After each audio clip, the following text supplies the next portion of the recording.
آج پھر خان صاحب نے جلسہ کیا اور جلسے میں اب یہ ایک امپریشن جا رہا ہے کہ آپ لوگوں کی کوئی سیاسی حکمت عملی واضح نہیں ہے اور آپ پھر اداروں سے کسی نہ کسی بہانے سے جو ہے وہ مدد طلب کر رہے ہیں کہ آپ آئیں آ کر ہماری مدد کریں یا اس وقت مدد کیوں نہیں کی. اگر یہ پولیٹیکل اسٹریٹجی ہے تو پھر لانگ مارچ کی کیا ضرورت ہے؟ وہ تو آپ جلسے بھی کر رہے تھے, جلسوں کے ذریعے بھی سب بات ہو سکتی تھی, آپ یہ کام اسلام آباد سے بھی کر سکتے تھے. کیوں جو ہے وہ آپ سمجھتے ہیں کہ دوبارہ ادارے آئیں اور آپ کو جو ہے وہ سپورٹ کریں؟ نہیں دیکھیں, بنیادی طور کے اوپر ہم ایک ڈیموکریٹک پارٹی ہے اور ایک ڈیموکریٹک لیڈر ہمیشہ جو ہے وہ عوام میں جاتا ہے اور اس کے علاوہ جو ہے ان کے پاس کوئی اور راستہ نہیں ہوتا اور عوام کو جو ہے اس حوالے سے تیار کرتا ہے, موبلائز کرتا ہے. اور عمران خان دیکھیں, یہ اس کانٹیکسٹ کو آپ کو سمجھنا پڑے گا. بنیادی وجہ کیا ہے؟ یہ 50 روز میں ایسا کیا ہو گیا؟ 50 روز میں 5 غیر ملکی دورے شہباز شریف صاحب کرتے ہیں, 11 دن جو ہے وہ ملک سے باہر رہتے ہیں. دوسری جانب کہتے ہیں جی بڑی مشکل دور سے پاکستان گزر رہا ہے. جس مشکل دور سے پاکستان گزر رہا ہو وہاں آپ 11 روز ملک سے باہر رہے ہیں, جس میں 4 دن لندن میں آپ ایک سزا یافتہ مفرور اشتہاری کے پاس بیٹھے رہے ہوں اور آپ کو دنیا میں آپ کا جو ہمسایہ ملک بھارت ہے وہ پیٹرول سستا لے رہا ہو رشیا سے, سری لنکا لے رہا ہو, یورپ لیتا رہا ہو, اور آپ ان کے ساتھ جو عمران خان بات چیت شروع کر کے گئے سستا تیل لینے لگے تھے, 50 دن گزار دیتے ہیں آپ ان سے سستا تیل ہی نہیں لیتے. پھر آپ کہتے ہیں سینکشنز لگی ہوئی ہیں, بعد میں پتہ چلتا ہے سینکشنز بھی کوئی نہیں ہے. سینکشنز ہے تو پھر بھارت پہ لگنی چاہیے, امریکہ کا زیادہ اسٹریٹجک پارٹنر تو وہ ہے.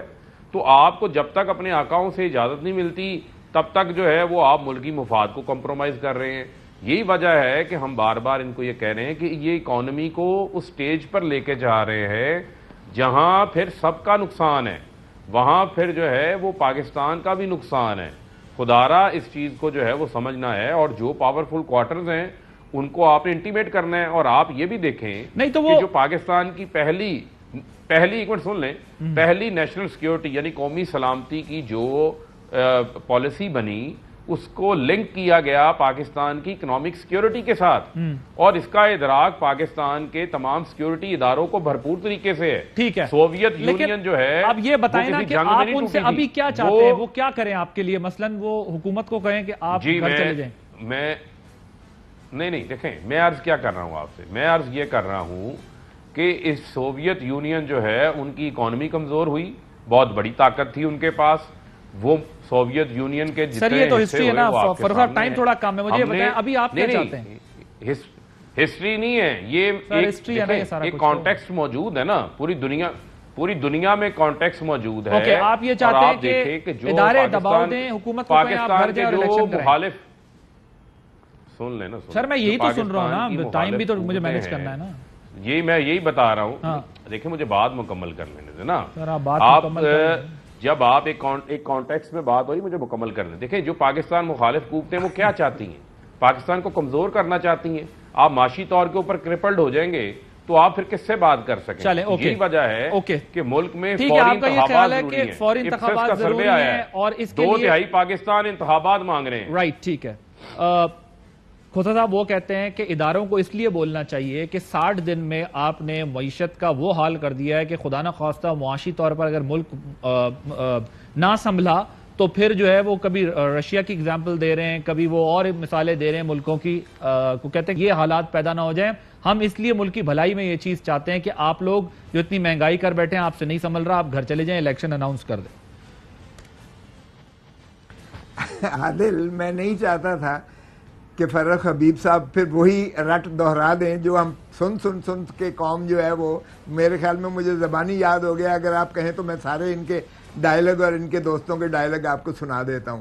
یہ کان پک گئے ہیں قوم کے یہ سن کر یہ باتیں ساری جو ہیں. خدارا اس سے باہر آئیے گا, بلیم گیم کو ذرا باہر نکلیں. کون نہیں جانتا کہ کس نے آپ کو جو ہے 2010 کے لاہور کے جلسے کس نے بھروائے آپ کے؟ کون نہیں جانتا کہ آپ جن کو آپ بار بار پکارتے ہیں, کون نہیں جانتا کہ ترین صاحب کو کس نے شامل کیا آپ کے ساتھ؟ کون نہیں جانتا کہ آپ کے ساتھ جو ہے علیم خان کو کس نے شامل نہیں کیا؟ کون نہیں جانتا کہ آپ کے ساتھ جو ہے ایم کیو ایم کو کس نے شامل نہیں کیا؟ کون نہیں جانتا کہ آپ کو اقتدار میں کون لے کر آیا ہے؟ کون نہیں جانتا ہے کہ بیساکھیوں کے سلیکٹڈ آپ وزیر اعظم ہیں, کوئی مینڈیٹ نہیں ہے. کون نہیں جانتا ہے کہ ان ساروں کو اکٹھا کر کے آپ کو اقتدار میں نہیں لایا گیا؟ کون نہیں جانتا ہے کہ آپ کا جو ہے جب چیئرمین سینٹ کی بات آئی تو آپ نے ہمارا ساتھ دیا اور آپ نے جو ہے چیئرمین سینٹ انہی کو بنایا اور وائس چیئرمین ہمارا سینٹ کا بنایا. تو یہ ساری باتیں کسی اس وقت آپ دونوں مل کر کر رہے ہیں. آپ نہیں مل کر چھوڑ دیں. مگر سوال یہ پیدا ہوتا ہے کہ کیوں یہ ساری باتیں وہی دہراتے ہیں؟ دیکھیں بربادی جو انہوں نے آپ کے دہانے پر لا کر اس وقت کھڑا کر دیا ہے یہ انہی کے ثمرات ہیں جو آج ہم بو رہے ہیں. جاتی مرتبہ انہوں نے تیل کی قیمت 10 روپے کم کی. مجھے بتائیں وہ 10 روپے کس کھاتے میں کم کی؟ ذرا آئی ایم ایف کا دیکھیں تو صحیح جو معاہدہ یہ کر کے گئے ہیں جنوری میں جو کیا ہے انہوں نے سبسڈی ختم کرنے کا دیا تھا. انہوں نے جو ہے بڑھانے کا جو ہے سر مگر وہ کہتے ہیں کہ اگر ہم پیسے بڑھاتے تھے تو آپ کہتے تھے پیسے بڑھا رہے ہیں, ہم نے پیسے کم کیے تو آپ کہتے ہیں جاتے ہوئے کم کیوں کر گئے تھے؟ جب اب پہلے کبھی تو کہتے ہیں کہ جی نیوٹرل جو ہے جانور ہوتے ہیں اور کبھی یہ نیوٹرلوں کو پکارتے ہیں. آج کل نیوٹرل کو کیوں پکارتے ہیں؟ ارے بھائی الیکشن ہوں گے, الیکشن اپنے وقت پر ہوں گے, بالکل ہوں گے, لیکن کیا الیکشن اس ملک کا جو حل ہے؟ آپ آئیے گا, پہلے آپ بیٹھیں الیکشن کمیشن کی, آپ اپنا ہمارے ساتھ بیٹھ کر اس کو درست کیجئے گا. نیب کے قوانین میں آپ نے آرڈیننسز جاری کیے تھے جو لیپس ہو گئے, آئیے اس کو جو ہے ڈھانچے کو ٹھیک کریں. آئیں آپ پارلیمنٹ میں آ کر بیٹھیں, کوئی تو خدارہ بات کریں. اس طرح نہیں ہو سکتا ہے کہ آپ باہر سے دھمکیاں دیتے جائیں کہ جی آپ الیکشن. آپ انہیں دعوت دے رہے ہیں کہ یہ پارلیمنٹ آئیں اور ڈائیلاگ کریں؟ آپ دعوت دے رہے ہیں کہ پارلیمنٹ آئیں آپ کے ساتھ بیٹھیں؟ بالکل میں تو کہتا ہوں بالکل یہ کمیٹی بنائے. ارے بھائی ملک ہمارا ساروں کا ہے, سانجھا ملک ہے, آئین اور قانون ہمارا ساروں کا سانجھا ہے. اگر اس میں کوئی اصلاح کرنی ہے, چاہے وہ ای وی ایم ہو, چاہے وہ ایکسپیٹریٹ کے ووٹ کا حق ہو, بالکل ہم چاہتے ہیں. تو ڈائیلاگ کے نتیجے میں کہیں الیکشن پہ بھی پہنچ سکتے ہیں آپ لوگ سارے؟ الیکشن پہ بھی پہنچ سکتے ہیں ڈائیلاگ کے نتیجے میں. ہم بالکل ان کے لیے اوپن کھلے دل سے کہتے ہیں آئیے بیٹھ کر ہم ملک کے جو بھی مسائل ہیں ان پر ہم مل کر بیٹھیں, مل کر غور کریں, اس کے حل کی جانب زن ہوں, ایک روڈ میپ دیں باقاعدہ قوم کو. ہم کیوں اس کی مایوسی کی دلدل میں دھکیل رہے ہیں؟ کیوں ہم ایک دوسرے کو جو ہے گالم گلوچ کر کے ایک دوسرے کو جو ہے آپ ایک بہت پرانے سیاسی ورکر ہیں, لیڈر ہیں, آپ پالیٹکس کو بہت عرصے سے دیکھ رہے ہیں. جو مہنگائی اس وقت آپ کی حکومت کر رہی ہے اتحادی, سیاسی طور پر آپ کو اس کا 2% بھی فائدہ ہو سکتا ہے؟ سیاسی طور پر تو اس کا بہت بڑا نقصان ہے آپ کو. دیکھیں عادل, 2 چیزیں تھیں. ایک یہ تھا کہ ہم اپنا پولیٹیکل کیپٹل کو بچائیں یا ہم اپنی ریاست کو بچائیں. ہم نے ریاست کو ترجیح دی ہے اپنے پولیٹیکل کیپٹل کی کاسٹ پر. چلے آپ بالکل ٹھیک کہہ رہے ہو. ہم نے یہ نہیں دیکھا کہ ہم نے اس میں اپنی سیاست کو جو ہے چمکانا ہے. یہ تو محترم عمران خان صاحب کی حکومت جاتے ہوئے ان کو پتا تھا. انہوں نے اپنی سیاست کو چمکانے کے لیے 10 روپے کم کیا, حالانکہ یہ کمی بالکل جو ہے آئی ایم ایف کی شرائط کے منافی اور متصادم. اب مجھے بریک لینی ہے سارا. میں اس کا بریک کے بعد فاروق صاحب تاکہ آپ تفصیل سے آپ مجھے جواب دے سکیں نا, ورنہ آپ کی بات کٹ جائے گی, تاکہ جو ابھی کھوسا صاحب نے پوائنٹس بڑھائے بات ٹوٹ جاتی. چلے کر لیں پیٹرول پہ جواب دے دوں, پیٹرول پہ بھی, اور وہ کہہ رہے ہیں آپ اسمبلی آ جائیں, بیٹھ جائیں, ہم ہر چیز پر آپ کے ساتھ بات کر لیں. جی دیکھیں, میں یہ کہہ رہا ہوں کہ کھوسا صاحب جو ہیں اور کھوسا صاحب کے جتنے ساتھی ہیں, کاش یہی جذبہ ان کے اندر اس وقت جاگ جاتا جب عمران خان دن رات پاکستان کو آگے بڑھانے کے لیے کام کر رہے تھے. 137 روپے لیٹر پاکستان میں پیٹرول ہوا تو ان کے جو وزیر خزانہ ہیں انہوں نے آ کے کہا 137 روپے پیٹرول بڑھ گیا, یہ پاکستانی عوام کیسے خرید سکتے ہیں؟ آج میرا ان سے سوال ہے 210 روپے لیٹر ہو گیا, یہ پاکستانی عوام کیسے خریدے گی؟ لیکن فاروق صاحب, آپ لوگوں کو نہیں لگتا کہ کہیں یہ بھی شروع میں آپ کو کہہ رہے, آپ دیکھیں آج آپ ان کے ساتھ یہ بات تو کر رہے ہیں نا کہ آ جائیں الیکشن اناؤنس کر دیں, ہم بیٹھ جاتے ہیں, باقی چیزوں پہ بات کر لیں گے, آپ کر رہے ہیں نا یہ بات ان کے ساتھ. اگر شروع میں ہی جب پارلیمنٹ میں بلاول صاحب نے بھی کہا تھا کہ آ جائیں بیٹھ جائیں, زرداری صاحب نے بھی کہا تھا آ جائیں اکانومی کے اوپر بیٹھ کے بات کر لیتے ہیں, اگر کیسز اپنی جگہ, لیکن اگر پارلیمنٹ کے اندر ایسا ماحول ہوتا کہ جو پاکستان کے لارجر ایشوز ہیں اس پر اکٹھے ہو جاتے, لیجسلیشن کر لیتے, تو آج شاید نوبت یہاں تک نہ پہنچتی.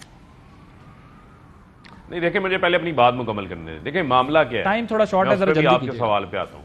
نہیں مجھے بات مکمل کرنا. کھوسا صاحب کو آپ بات کرنے کا موقع دے رہے ہیں. آج عادل آپ بہت سپیڈ میں چل رہے ہیں. سر آپ نے بڑی لمبی بات کی ہے دونوں نے آرام سے. جی سر میں آپ خاموش ہو جاتا ہوں, آپ ہی شو کر لیں. میں سر میں ہی شو کر رہا ہوں لیکن آپ بات کریں کہ میں نے آپ کو بھرپور موقع دیا. یہ نہ کہیں کہ آپ کو موقع نہیں. مجھے پھر کر لینے دینا. مجھے کر لیں یار, کر لیں. معاملہ صرف یہ ہے کہ ہم ان کو جب یہ کہتے تھے کہ یہ عالمی سطح پہ قیمتیں بڑھ رہی ہیں اس کی وجہ سے بوجھ ہے, یہ کہتے تھے عمران خان نے مہنگائی بمب گرا دیا. آج یہ ان کا گلہ یہ عمران خان تیل سستا کیوں دے رہا تھا؟ وہ بھئی ہم عوام کا خیال کر رہے تھے. عوام کو کچلنا تو نہیں ہے. اپنے اخراجات کو, غیر ضروری اخراجات کو کم کریں اور اس سے عوام کو سبسیڈائز کریں. رشیا سے سستا تیل لیں. اب اسمبلیوں میں واپس آنے کا جو معاملہ ہے, ان اسمبلیوں میں واپس نہیں آیا جا سکتا. عوام کے مینڈیٹ کے ساتھ فوری انتخابات ہونے چاہیے. آپ کی پالیسی کیا ہے؟ فواد صاحب کہتے ہیں کہ ابھی الیکشن وہ آگے فیصلے کریں. فواد چودھری کہتے ہیں ابھی الیکشن اناؤنس کریں, ہم کل اسمبلی جا کر بیٹھ کے بات کرنے کو تیار ہیں. تو کریں نا, پھر کریں بات. آپ تو کہہ رہے ہیں اسمبلی جانے کو تیار ہی نہیں. جیسے میں آپ کو یہ کہہ رہا ہوں کہ جب انتخابات اناؤنس کریں گے تو پھر چلے جائیں گے. تو اس کے بعد اگر اس الیکشن کمیشن کی کمپوزیشن کو چینج کرنا ہے جس پہ ہمیں اعتماد نہیں ہے, وہ کیا جا سکتا ہے. کیوں نہیں کیا جا سکتا؟